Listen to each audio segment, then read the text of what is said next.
heat is conducted straight into the cold water around the element. Right. Now, here's the cool bit, because the cold water is at the bottom, and because when water gets warm, it expands, that makes it less dense, and then it rises, and that warm water now rises up through the kettle, setting up these kind of currents that flow through the kettle, which are called convection currents, which is why the element has to be at the bottom so that the hot water rises.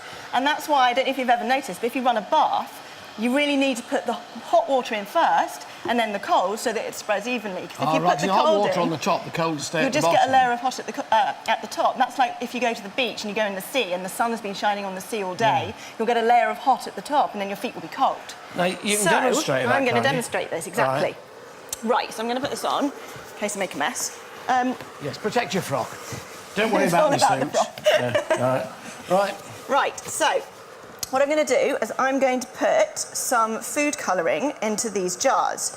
Now, I'm going to put some red into those two, and I'm going to put some blue into those two. Yeah. Now, ideally, that will be almost boiled. Yeah, so well, it is just about. Do you want it turned off? No, it's all right. No, we need how that does it water. know when to stop before you get that far? Clever, yes. So at the top of the kettle, actually in the heating element itself, there's what's called a bimetallic strip, which is a strip of two metals, and when the water reaches its boiling point, so 100 degrees, one of the metals expands faster than the other, so the strip actually bends and breaks the points of contact in the circuit, shutting off the electricity. So it's quite critical that type of metal does actually do that at the right temperature. So there's two metals on top of each other. So it's bimetallic, two metals strip. One expands faster than the other, because all metals expand when they get hot, but at different rates. And then it twists like that and breaks the circuit. Like that? Just like that. So do you want the hot water in there? Yes. So if we put the hot water in here, and I'm going to put some cold in as well, so it's not too hot. Right. A bit more. Yep. Okay. Yep. Yeah. So we don't want it too hot. Okay, so I'm going to put cold water. It's fascinating. It's like conjuring, isn't it? I'm going to put cold water. I'm going to top that right to the top in one red and one blue. Yeah. I wonder what's going to happen. And then this should be warm, but not too hot to handle. Is it? Right. Yeah, it's fine.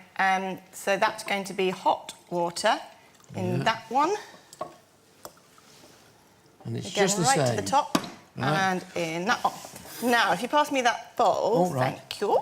Yes. I'm going to... That's just so I don't make a mess. You're not going to throw up or anything. That's for you. Right. Right, perfect. Yep. OK, so using a very technical piece of scientific equipment, which is my Oyster card, I'm going to... Here's the cold one. So I'm going to take the cold one and I'm going to put the hot We've got blue about a one. minute, is that all right? OK, yeah. I'm going to invert it. Oops, there we go. And I'm going to place that one over there. Yeah. Right, keep an eye on it. Yeah, I'm keeping now I'm going to do the same with this one. Now this one's hot. Here we've got cold, here we've got hot. Yeah. Now we've got hot on the bottom. Yeah. So I'm going to do exactly the same. Yeah. And invert it over. Yeah.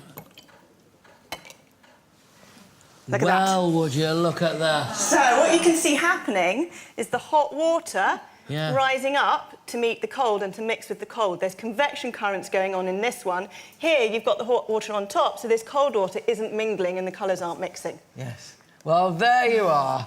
Now, to make... Isn't that amazing?